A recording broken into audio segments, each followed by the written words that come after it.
Neka Williams s'arrêta dans la station-service presque déserte, le moteur de sa voiture ronronnant doucement tandis qu'elle la guidait vers une pompe. À l'intérieur de la supérette, un caissier solitaire brillait de bleu à la lumière de son téléphone, inconscient du drame silencieux qui se déroulait dehors.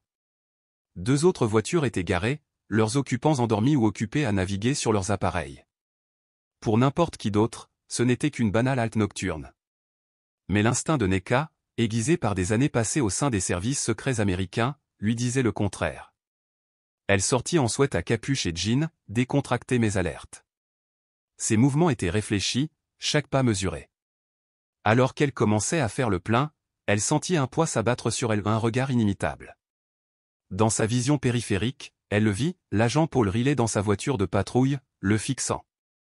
La réputation de Riley d'abuser de son autorité ou parfois au-delà de ses limites était murmurée au commissariat, les plaintes pour mauvaise conduite étaient discrètement étouffées, une habitude de cibler ceux qu'il jugeait, déplacés. La présence de Neka l'avait clairement mis en colère. Ignorant le regard de Riley, Neka ferma sa pompe et entra dans le magasin. Elle prit une bouteille d'eau et un encas, remarquant le scintillement des néons, l'emplacement des caméras, le léger parfum des produits d'entretien. Elle énuméra les détails qu'elle avait le plus négligés. Derrière elle, elle entendit la sonnette de la porte, Riley avait décidé de passer à l'action. Il sortit du parking, ses bottes crissant sur le gravier, un avertissement muet à chaque pas. Neka le perçut dans le reflet du verre près du rayon boisson, un homme aux larges épaules, le regard dur et l'uniforme qu'il portait comme une armure. Au comptoir, elle paya et se retourna pour partir, mais Riley lui barra le passage. « Bonsoir », dit-il d'une voix basse et bourrue. « Qu'est-ce qui vous amène ici ce soir ?» Neka le regarda fixement. Sa voix était calme et posée. « Je passe juste par là. » Cette réponse sembla le mettre en colère. Il fit un pas en avant, envahissant son espace personnel. « Ce n'est pas le genre d'endroit où l'on passe, » ricana-t-il. « Que fais-tu ici ? » « Je fais le plein, » répondit-elle en haussant un sourcil. « Je sors. » Elle brandit son petit sac, de l'eau et un encas. Le silence pesant entre-crépitait. La main de Riley flottait près de son holster, mais il ne fit aucun geste pour le dégainer.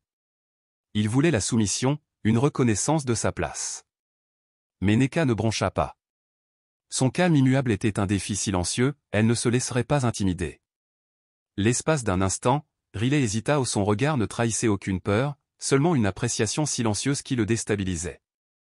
Puis il s'écarta, lui lança un dernier regard méprisant et retourna à sa voiture. Neka, la colonne vertébrale droite, le regardait depuis la portière ouverte. S'installant au volant, elle prit une profonde inspiration, les mains fermement sur le volant. Elle ne s'éloigna pas précipitamment. Au lieu de cela, elle jeta un coup d'œil dans le rétroviseur. Riley était assis là, observant, ses phares s'éteignant dans la nuit. Il la suivait maintenant, la curiosité se muant en obsession, le genre de fixation qui rendait les hommes comme lui dangereux. Neka démarra le moteur et s'engagea sur l'autoroute, tous ses sens en éveil. Riley pensait peut-être détenir le pouvoir ce soir-là, mais il allait bientôt comprendre à quel point il avait tort. Neka n'était pas surprise.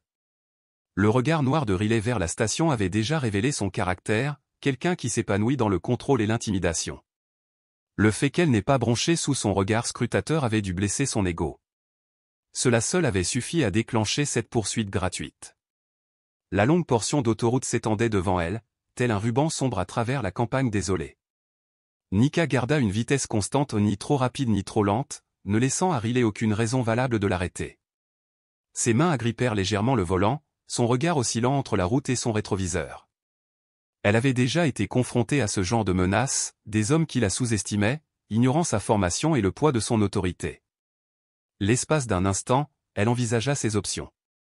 Elle pouvait s'arrêter, affronter Riley directement et mettre fin à la relation à ses conditions, mais cela risquait de le provoquer davantage. Ou elle pouvait simplement continuer à conduire, attendant qu'il s'enflamme. Plus sûr, mais cela lui donnerait plus de temps pour devenir imprudent. Elle a choisi d'attendre. Bientôt, les phares de la voiture de patrouille se rapprochèrent, la suivant à une distance inconfortablement serrée. Le message était clair, Riley voulait qu'elle se sente acculée. Mais Neka garda son sang-froid. Il était presque minuit. L'autoroute était déserte, aucun témoin, personne pour remettre en question ses actions. Et puis c'est arrivé. Des stroboscopes rouges et bleus ont fendu l'obscurité, et la sirène a hurlé, brisant le silence. Nika a expiré, le cœur calme, et s'est garée sur le bas-côté en gravier. Elle coupa le moteur, garda sa ceinture bouclée et posa les mains sur le volant. À travers le pare-brise, elle vit la voiture de patrouille de Riley s'arrêter derrière elle, les gyrophares allumés. Il sortit, la posture trop agressive, chaque mouvement irradiant de possessivité. Son pied botté crissait sur le gravier, sa main flottait près de son arme dans son étui. Ce n'était pas un contrôle routier de routine. Nika baissa sa vitre à moitié, calme et sans hâte. L'air nocturne embaumait un parfum de terre humide et de pin. Permis et immatriculation, aboya Riley, oubliant toute politesse. Son regard se posa sur le sien, avide de soumission. Elle soutint son regard sans sourciller, puis ouvrit sa boîte à gants et en sortit les documents. Elle les lui tendit d'un simple hochement de tête. Il les lui arracha, ses doigts effleurant les siens dans une démonstration de domination évidente. Il jeta un coup d'œil au papier, fronçant les sourcils de plus en plus, puis regarda derrière elle le siège passager. Là se trouvait une élégante valise noire, banalisée, du matériel classifié. « Qu'est-ce qu'il y a dans la valise ?» demanda-t-il, son ton teinté d'accusation. « Des biens personnels » répondit-elle d'un ton neutre, même si son pouce accélérait. Il n'y crut pas. Sa mâchoire se serra.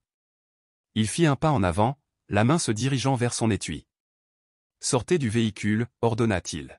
« Y a-t-il une raison, officier » demanda-t-elle d'un ton calme mais ferme.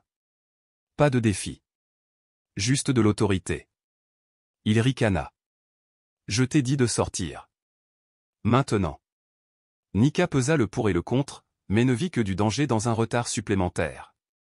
Elle détacha sa ceinture, avança avec une lenteur délibérée, gardant ses mains bien en vue. Elle ouvrit la portière et s'installa sur le bas-côté, ses chaussures crissant sur le gravier. Main sur le coffre, ordonna Riley d'une voix basse et menaçante. Elle obéit, les paumes à plat contre le métal. Il la palpa, la fouille n'avait d'autre justification que son orgueil blessé. Nika sentit la colère bouillonner sous son air calme, mais ne dit rien. Elle le laissa creuser sa propre tombe. Une fois terminé, Riley se tourna à nouveau vers la valise noire. « Ouvre-la » grogna-t-il. « Je ne peux pas » répondit Nika, chaque mot mesuré. « Tu n'as pas l'autorisation. » Sa frustration déborda. Il tendit la main vers la voiture, retira la valise et, à cet instant, un léger bip retentit. Une alarme d'avertissement. Riley se figea. « Mauvais geste » dit doucement Nika, une pointe de triomphe dans la voix. Au loin, un rugissement sourd de moteur retentit. Les phares perçaient l'obscurité, plusieurs SUV noirs fonçaient vers eux en formation parfaite. La bravade de Riley s'essouffla à mesure que les SUV se rapprochaient. Il serrait la mallette, la confusion et le malaise se lisant sur son visage. Pour la première fois, il réalisa qu'il n'avait aucune autorité ici. Ni contre elle, ni contre la force qui arrivait pour la soutenir. Et à mesure que ces SUV approchaient, Riley comprit qu'il était sur le point d'apprendre à quel point il était vraiment dépassé. Il se débarrassa de sa confusion, refusant de concéder ne serait-ce qu'un pouce d'autorité.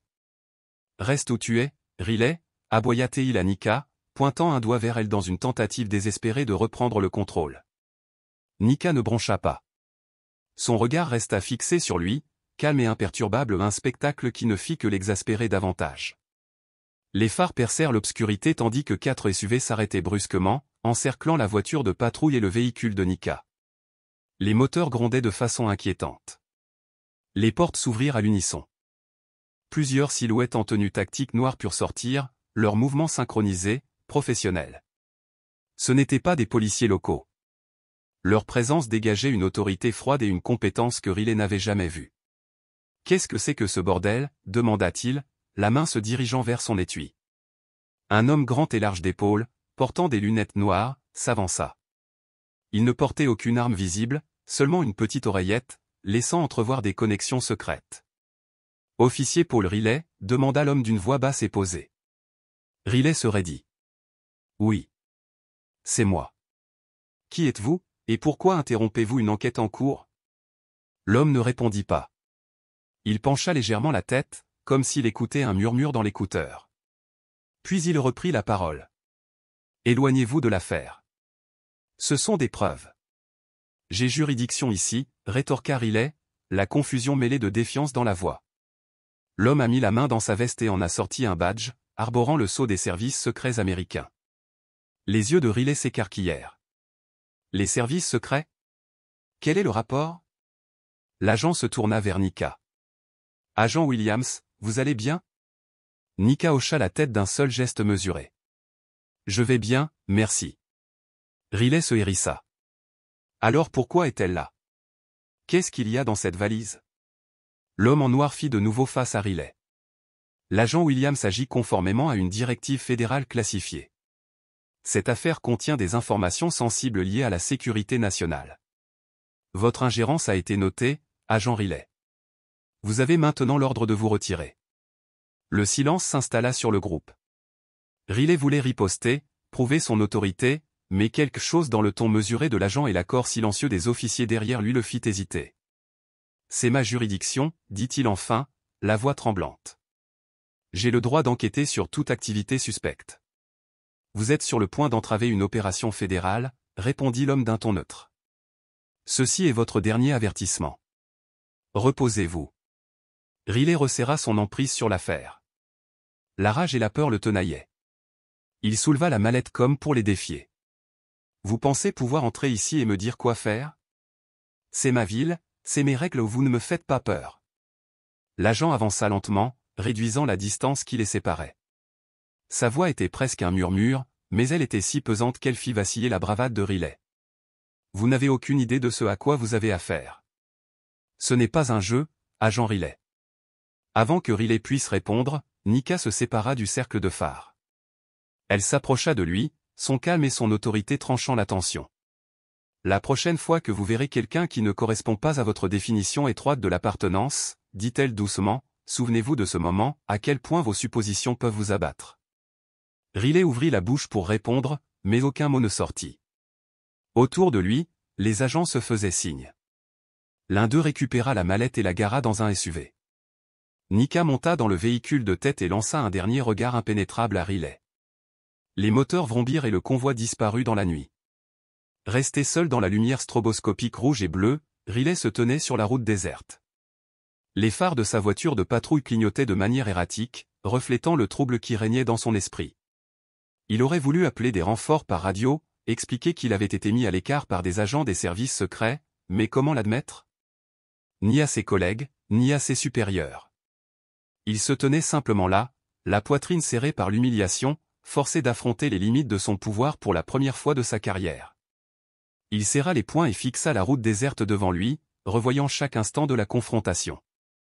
Il se persuada qu'il avait dû manquer quelque chose, un indice qui justifierait ses actes et renverserait la situation en sa faveur. Il n'allait pas laisser cette nuit se terminer ainsi. Non loin de là, Nicole Williams était assise tranquillement à l'arrière d'un SUV noir. Les agents autour d'elle parlaient à voix basse et mesurée, passant en revue les événements de la nuit sur leur tablette et transmettant les mises à jour au centre de commandement. Elle ne participait pas à leur conversation. Son attention restait concentrée sur la faible lueur rythmée des feux de l'autoroute au loin. Calme en apparence, ses pensées étaient d'une acuité déconcertante. Elle avait déjà rencontré des hommes comme Riley, aveuglés par les préjugés, ivres d'autorité, trop têtus pour admettre qu'ils étaient dépassés. Mais il y avait quelque chose de particulièrement exaspérant dans la façon dont il avait géré l'opération de ce soir. Il avait franchi une limite avec une imprudence inconsidérée, mettant en péril non seulement sa mission, mais aussi sa propre carrière. Aussi satisfaisant que cela fut de le voir remis à sa place, un malaise persistant la noie. Les hommes comme Riley tiraient rarement des leçons de moments comme ceux-là. Ils ruminaient, complotaient et s'enfonçaient toujours plus profondément dans les ennuis. Sa rêverie fut interrompue par le bourdonnement de son écouteur. L'un des agents, à l'avant, jeta un coup d'œil en arrière. « Agent Williams, dit-il d'une voix calme mais pressante, le commandement veut des nouvelles. Pensez-vous que l'agent Riley représente toujours une menace? » Les yeux de Nicole se plissèrent. Elle se pencha en arrière et croisa les bras. « Il est imprudent, dit-elle finalement. Il gère mal la gêne. Les hommes comme lui ne laissent pas faire. » L'agent hocha la tête et retourna à son travail. Nicole regarda par la fenêtre, l'instinct éveillé. Riley était furieuse, et elle soupçonnait qu'il n'avait pas fini de s'affirmer. La question était, jusqu'où irait-il? Riley avait déjà pris sa décision. Il remonta dans sa voiture de patrouille et claqua la portière si fort que le véhicule trembla. Serrant le volant, il fixa l'autoroute déserte, convaincu que les SUV n'avaient pas vraiment disparu, mais seulement disparu de sa vue. Peut-être avait-il raté quelque chose. Peut-être que l'affaire n'était pas aussi solide qu'il le prétendait. Ou peut-être, tout simplement, que ce n'était pas encore terminé. Il éteignit les lumières clignotantes et se fondit dans l'ombre, déterminé à suivre toute piste susceptible de lui donner raison. Justification, excuse, défiance tourbillonnaient dans ses pensées. S'il pouvait prouver quoi que ce soit ou cela effacerait l'humiliation subie et prouverait qu'ils l'avaient tous sous-estimé. Sa radio crépitait. Unité 12, mise à jour de la situation. La voix du répartiteur était calme et professionnelle. Riley hésita, la mâchoire serrée. Il ne voulait pas admettre ce qui s'était passé ou pas encore. Il prit le micro et répondit sèchement, « L'unité 12 effectue un suivi sur un véhicule suspect. Je vous recontacter sous peu. » Reconnu, le répartiteur a signé. Riley continua son chemin, scrutant la route à la recherche d'un quelconque signe des SUV. Devant lui, 2 feux arrière brillaient faiblement. Il éteignit ses phares et profita du clair de lune pour combler l'écart. À mesure qu'il approchait, son cœur se serra, ce n'était pas un véhicule gouvernemental, mais une vieille berline civile qui roulait lentement sur le bas-côté. Il frappa du poing sur le volant, frustré. Au moment où il s'apprêtait à faire demi-tour, la radio crépita à nouveau. Unité 12 possible observation d'un véhicule fédéral sur la route 48. Pouvez-vous répondre? Le pouls de Riley s'accéléra. Bien reçu, rétorqua-t-il d'une voix plus sèche. Je suis en route. Il écrasa l'accélérateur, l'adrénaline montant. C'était l'occasion pour lui de prendre le contrôle, de prouver qu'il n'était pas un simple flic de petite ville déjoué par les agents fédéraux. À son insu, Nicole et son équipe connaissaient déjà ses moindres faits et gestes. Les SUV noirs s'étaient dispersés, certains dans des points d'observation proches, d'autres filaient tranquillement sur l'autoroute. Nicole avait insisté pour une surveillance étroite, son instinct lui disait qu'il ne laisserait pas cette soirée se dérouler sans encombre. Il est de nouveau en mouvement, grésilla la voix d'un agent dans l'écouteur. Il se dirige vers la route 48. La mâchoire de Nicole se crispa. Il va s'enfoncer encore plus, murmura-t-elle. Se rend-il seulement compte à quel point il est hors de sa portée? Vous voulez qu'on vous intercepte? Demanda le chauffeur. On peut arrêter ça avant que ça n'aille plus loin. Nicole secoua la tête. Pas encore. Laisse-le chasser les ombres un moment. On verra jusqu'où il est prêt à tomber. La demi-heure suivante se déroula comme un jeu du chat et de la souris tendue. Riley zigzaguait sur les petites routes, à la rumeur et à l'instinct, tandis que les SUV le traquaient dans l'obscurité, sans jamais se montrer. Nicole observait tout cela avec un mélange d'épuisement, de fascination et de satisfaction sombre. Finalement, Riley aperçut un SUV noir garé sur un tronçon désert de la route 48. Son cœur battait fort lorsqu'il s'arrêta, la main tendue vers son étui. Il descendit sur le gravier, ses bottes crissant, et s'approcha du SUV. Il tendit la main vers la poignée de la porte lorsqu'une voix calme le fit net. Je ne ferais pas ça si j'étais toi. Riley se retourna. Nika se tenait à quelques mètres, les bras croisés, l'air froid mais résolu. Derrière elle, 2 agents surgirent de l'ombre sentinelle silencieuse de l'autorité. « Mais qu'est-ce que tu fais ici » demanda Riley, la voix tremblante de colère et de malaise. « Je pourrais te poser la même question, » répondit Nika froidement. « Mais je pense que nous connaissons tous les deux la réponse, tu ne pouvais pas laisser passer ça. » Il me fusilla du regard. « Tu crois que tu peux me marcher dessus ? Je n'en ai pas fini avec ça. » Nika s'approcha d'un pas mesuré. Son regard était inflexible, acéré comme l'acier. Vous étiez fichu au moment où vous avez décidé d'envenimer les choses. Maintenant, vous êtes au bord du gouffre, agent Riley. La seule question est, jusqu'où êtes-vous prêt à tomber? La main de Riley tremblait à ses côtés.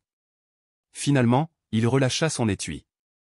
Les épaules affaissées, il semblait abattu. Nika l'observa encore un instant, son instinct toujours en alerte. Elle savait que ce n'était pas fini, seulement une pause. Mais pour l'instant, la donne avait changé. Riley allait devoir assumer les conséquences de ses choix. Derrière elle, l'air de la nuit semblait plus froid tandis que Riley se tenait figé sur place, la silhouette de son ancienne arrogance s'effondrant dans la défaite. Les 2 agents restèrent immobiles, leur présence rappelant silencieusement à quel point Riley était vraiment hors de sa portée. L'esprit de Riley s'emballa à un tourbillon de colère, de peur et de défis obstinés. Il n'avait jamais connu une situation où son autorité était non seulement remise en question, mais totalement dénuée de sens. Pourtant, il ne pouvait se résoudre à reculer. La douleur de l'humiliation d'avoir été trahi par le chevalier, en personne le rongeait, le poussant à s'accrocher encore plus à son sentiment de contrôle mal placé. Nika fit un pas en avant délibéré. Elle n'avait pas besoin d'élever la voix, chaque fibre de son être respirait la confiance et la précision. « Officier Riley, dit-elle d'un ton tranchant comme une lame, c'est votre dernière chance de partir. Quoi que vous fassiez ici, insister ne fera qu'empirer les choses. » Riley serra les mâchoires et tendit la main vers son arme. « Tu crois que tu peux débarquer dans ma ville et donner des ordres » rétorqua-t-il, la voix empreinte de colère. « Je ne reçois pas d'ordre de toi. C'est ma juridiction, et c'est moi qui décide. » Nika pencha la tête, l'air indéchiffrable. « Votre juridiction » répéta-t-elle lentement. « Soyons clairs, agent Riley, vous n'êtes pas seulement hors de votre juridiction, vous êtes hors de votre portée.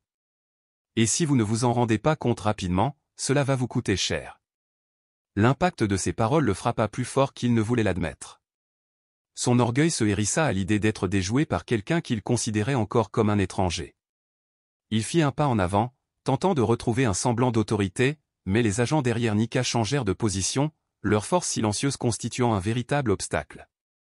Riley hésita, son audace vacillant. « D'accord, grommela-t-il en s'obligeant à continuer. « Qu'est-ce qu'il y a dans cette valise? Que caches-tu? Tu exhibes un badge et tu t'attends à ce que j'oublie ce que j'ai vu, tu n'es pas au-dessus des lois. » Le regard de Nika se durcit et, pour la première fois, une lueur de frustration traversa son visage. « Ce n'est pas une question de loi, Riley, dit-elle sèchement. C'est une question d'ego. Tu ne supportais pas l'idée que quelqu'un ne se soumette pas à ton autorité. Alors tu as couru après des ombres toute la nuit, essayant de prouver quelque chose qui n'existe pas. » Le visage de Riley s'empourpra. Ces paroles brisèrent le mince semblant de contrôle qui lui restait. « Ne me fais pas la morale, lança-t-il. Tu ne sais absolument rien de moi ni de ma façon de travailler. » Nika s'approcha, le regard fixe. « Je sais exactement comment tu fais ton travail, dit-elle doucement, sa voix chargée d'une pointe d'ironie qui fit tressaillir Riley. J'ai vu des hommes comme toi toute ma carrière. Tu te caches derrière ton badge et tu l'utilises comme une arme, pas comme un bouclier. Tu ne protèges pas, tu es une proie. Et dès que quelqu'un te défie, tu perds le contrôle. » Son accusation flottait dans l'air, lourde et cinglante. Riley sentit sa poitrine se soulever tandis qu'il s'efforçait de répondre, mais aucun mot ne lui vint. Il jeta un coup d'œil derrière elle aux agents, qui le regardaient d'un regard froid et calculateur. Chaque seconde lui semblait une éternité, le poids de la situation pesant sur lui. Puis, sans prévenir, l'un des agents porta la main à son oreillette. Son expression changea lorsqu'il reçut les nouvelles, et il s'avança pour s'adresser directement à Nika. « Nous avons un problème, dit-il d'une voix calme mais pressante. Le commandement signale une brèche près du site de largage. Il demande des renforts immédiats. » Nika se concentra sur lui. « Quel genre de brèche ?» demanda-t-elle, d'un ton sérieux. L'agent n'hésita qu'un instant avant de répondre, « Personnel non identifié tentant d'accéder à la zone sécurisée ou intention hostile possible. Le commandement veut que nous sécurisions le colis et que nous nous regroupions. » Nika hocha la tête, son esprit calculant déjà la suite. Elle se tourna vers Riley, dont la confusion et la frustration reflétaient sa propre urgence maîtrisée. « C'est ici que vous vous écartez, officier, dit-elle fermement. Quoi que vous pensiez faire ici, c'est terminé. Nous avons un problème plus grave à régler. » La défiance de Riley s'enflamma. « Je ne vais nulle part, grogna-t-il. S'il y a une brèche, j'ai le droit de savoir ce qui se passe. Tu n'as pas le droit de m'exclure. » Nika perdit patience. Elle s'avança, la voix dangereusement basse. « Tu as déjà fait assez de dégâts ce soir, » prévint-elle. « Si tu tiens vraiment à ton travail, tu resteras à l'écart et tu nous laisseras gérer ça.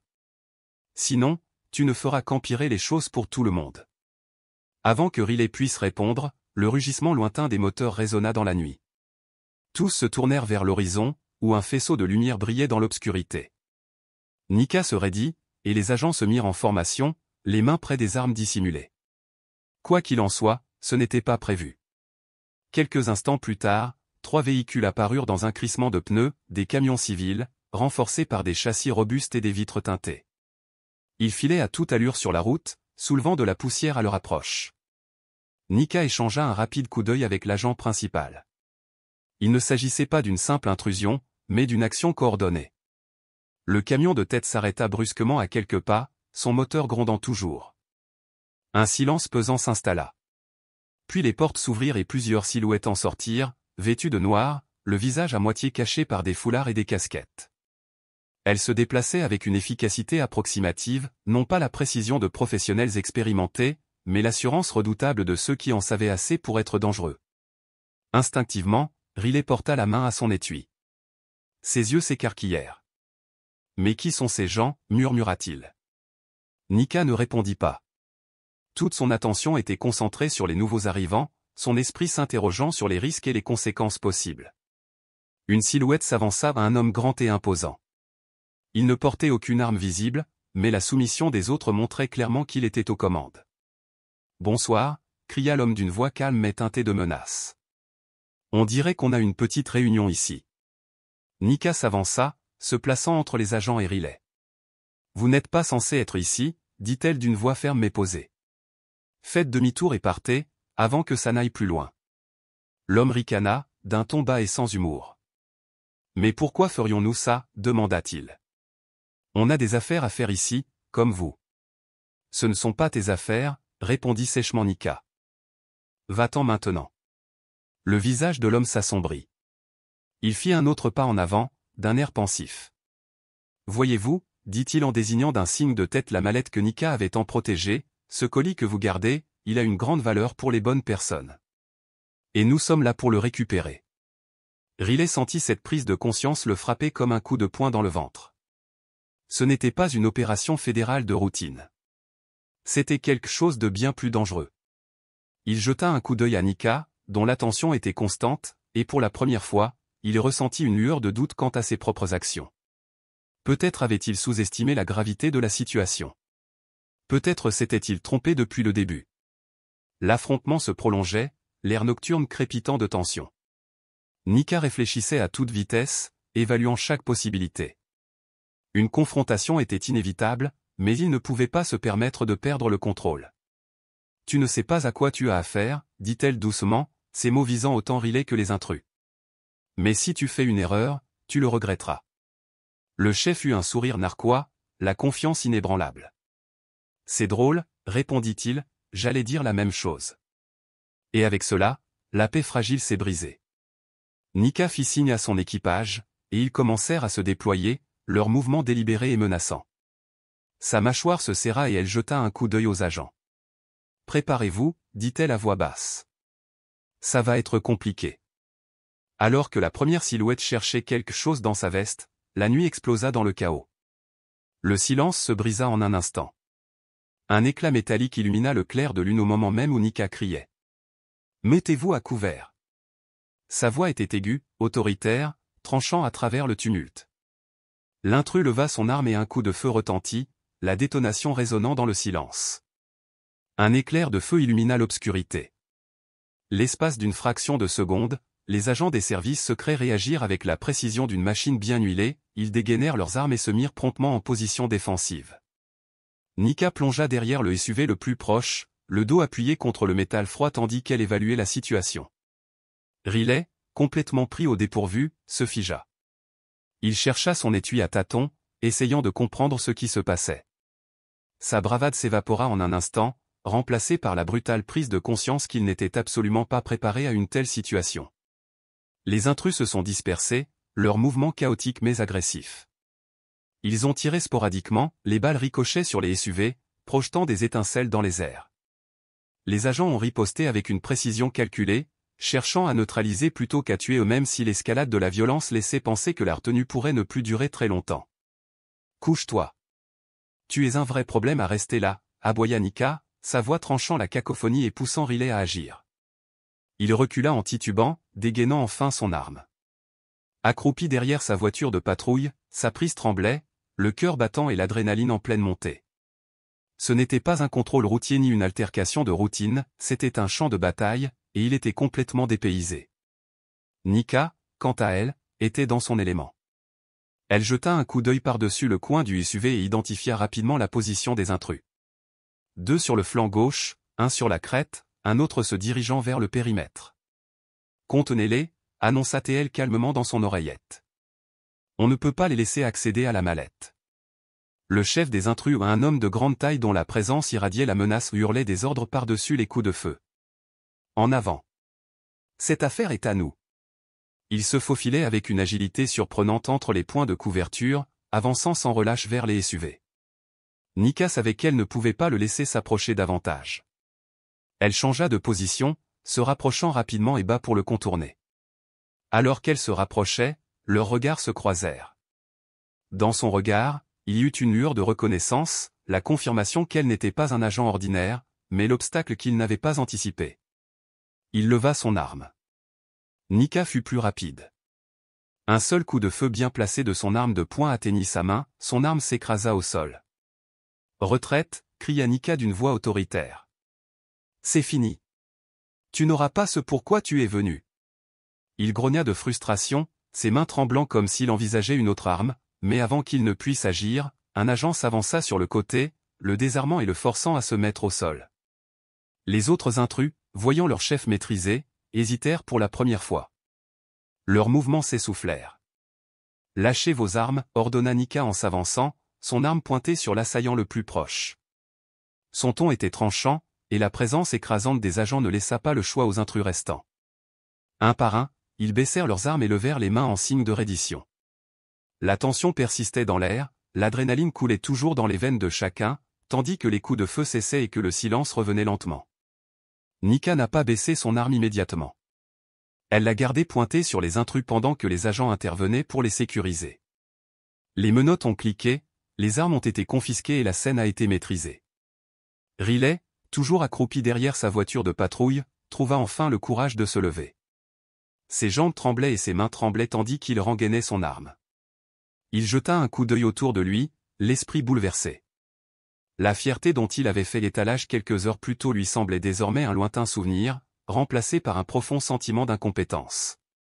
Nika se tourna vers les agents et leur donna des instructions rapides. Sécurisez le boîtier et ratissez la zone. Je veux que chaque recoin de ce site soit inspecté pour détecter d'autres menaces. Nous ne laissons rien au hasard. Tandis que les agents s'activaient pour exécuter ces ordres, le regard de Nika se porta sur Riley.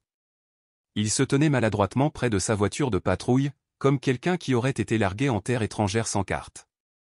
Elle s'approcha de lui, l'air indéchiffrable, malgré une lueur dans ses yeux, peut-être de la pitié, peut-être de la frustration. « Vous pensez toujours avoir le contrôle, officier » demanda-t-elle doucement, mais avec insistance. Riley ouvrit la bouche pour répondre, mais aucun mot ne sortit. Il était pleinement conscient d'avoir été dépassé, d'avoir mal évalué la situation dès le départ. Son orgueil l'empêchait de l'admettre ouvertement, mais son regard en disait long. « Tu n'avais aucune idée de ce qui t'attendait ce soir » poursuivit Nika. « Tu as laissé ton ego guider tes décisions, et à cause de ça, tu as mis des vies en danger, y compris la tienne. » Ces paroles le blessèrent, mais Riley ne put les réfuter. Il baissa les yeux vers le sol, les épaules affaissées. « Je ne savais pas » murmura-t-il, ce qui ressemblait le plus à des excuses qu'il put formuler. Nika l'observa un instant, puis soupira. « Tu ne savais pas parce que tu n'as pas pris la peine de demander. Tu as supposé, et cette supposition a failli te coûter la vie. » Elle marqua une pause, le temps de réfléchir. « La prochaine fois que tu verras quelqu'un qui ne correspond pas à ton idée de ce qui appartient à un groupe, souviens-toi de ce moment. Rappelle-toi à quel point tu avais tort. » Riley ne répondit pas. Il resta planté là, l'esprit en proie à la honte et à la colère, une colère dirigée plus contre lui-même que contre quiconque. Les agents ont terminé de sécuriser la zone et ont embarqué le grand intrus dans un SUV. Alors que le convoi s'apprêtait à partir, Nika s'est tournée une dernière fois vers Riley. « C'est ici que nos chemins se séparent, officier, dit-elle. Les actes ont des conséquences. Ce soir, vous l'apprendrez par vous-même. » Sur ce, elle monta dans le SUV de tête. La portière claqua avec un sentiment de certitude et le convoi démarra, disparaissant dans la nuit aussi vite qu'il était arrivé. Riley se tenait seul près de sa voiture de patrouille, le silence s'installant autour de lui comme un poids. Pour la première fois de sa carrière, il se sentait vraiment petit non pas à cause de la confrontation, mais parce qu'il avait enfin perçu les limites de son autorité. C'était un sentiment dont il n'était pas sûr de pouvoir se débarrasser un jour. Les feux arrière des SUV s'éloignèrent. Riley laissa échapper un long soupir, les épaules affaissées. Il se retourna vers sa voiture de patrouille, chaque pas lent et posé. L'air nocturne était lourd de la tension persistante de ce qui venait de se passer. Riley était assis seul dans sa voiture, l'intérieur faiblement éclairé par la lueur du tableau de bord. L'adrénaline s'était depuis longtemps dissipée, laissant derrière elle une douleur sourde dans sa poitrine. Ses mains serraient le volant si fort que ses jointures étaient blanches, tandis qu'il fixait la route sombre devant lui, le regard vide. Ce n'étaient pas seulement les événements de la nuit qui pesaient sur lui, c'était la prise de conscience de son erreur, de son incapacité à comprendre ce à quoi il était confronté. Pour un homme qui se targuait de maîtriser la situation, la douleur de l'impuissance était insupportable.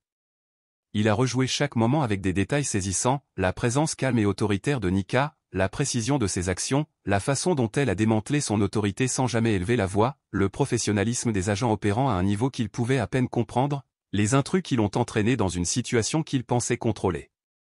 Surtout, il entendait ces paroles résonner dans son esprit. Vous laissez votre ego guider vos décisions et, à cause de cela, vous mettez des vies en danger, y compris la vôtre. Riley expira brusquement, essayant de chasser ses pensées, mais elles s'accrochaient à lui comme des ombres.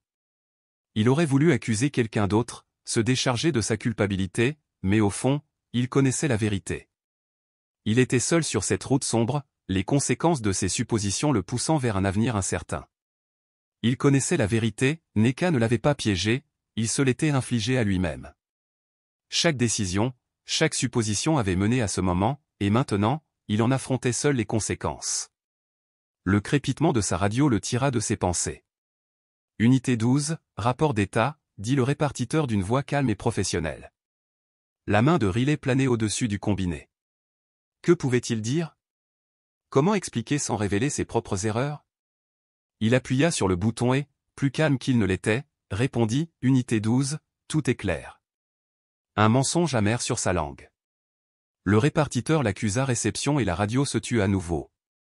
Riley se renversa en arrière, fixant le plafond de la voiture. Il ne voulait pas retourner au poste, ni affronter les questions qui l'attendaient inévitablement. Il savait que les caméras des agents avaient tout enregistré.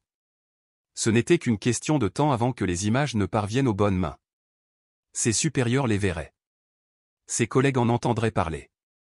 Sa réputation fragile, bâtie sur le contrôle et l'autorité, s'effondrerait. Pourtant, il n'avait pas le choix. Il tourna la clé et le moteur rugit. Les phares perçant l'obscurité, la voiture de patrouille roula sur la route déserte. En conduisant, l'esprit de Riley se tourna vers les intrus ou les hommes qui avaient transformé une confrontation tendue en échange de coups de feu. Qui étaient-ils? Que cherchaient-ils? Pourquoi Nneka et son équipe avaient-ils protégé cette affaire à tout prix? Ces questions le rongeaient, lui rappelant à quel point il avait mal compris depuis le début. Au poste, l'ambiance était tendue et morose. Riley s'engagea sur le parking éclairé au néon, dont la lumière crue projetait de longues ombres sur les rangées de voitures de police. À travers les portes vitrées, il vit les policiers s'affairer, le visage fatigué et indifférent, il n'imaginait pas à quel point la nuit avait frôlé le chaos. Il sortit, ses bottes crissant sur le gravier. À l'intérieur, le bourdonnement des néons et l'odeur du café rassis l'accueillirent. Le sergent de service leva les yeux. Riley, acquiesça-t-il. Service discret. Riley força un petit sourire. Silence. Le sergent grogna et retourna à ses papiers. Riley se dirigea vers son bureau, l'espace autrefois familier lui semblant désormais étranger. Il était assis lourdement devant la pile de rapports qui s'accumulait. Ses mains brûlaient d'envie de faire quelque chose n'importe quoi pour le distraire de la tempête qui le rongeait. Mais aucune paperasse ne pouvait effacer le regard inflexible de Nneka ni ses derniers mots. La prochaine fois que vous voyez quelqu'un qui ne correspond pas à votre idée de ce qui appartient à un groupe, souvenez-vous de ce moment et rappelez-vous à quel point vous aviez tort.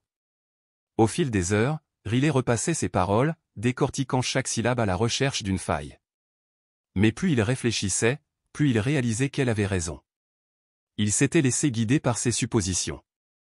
Il avait vu une femme noire dans une voiture de luxe et avait décidé qu'elle n'avait rien à faire.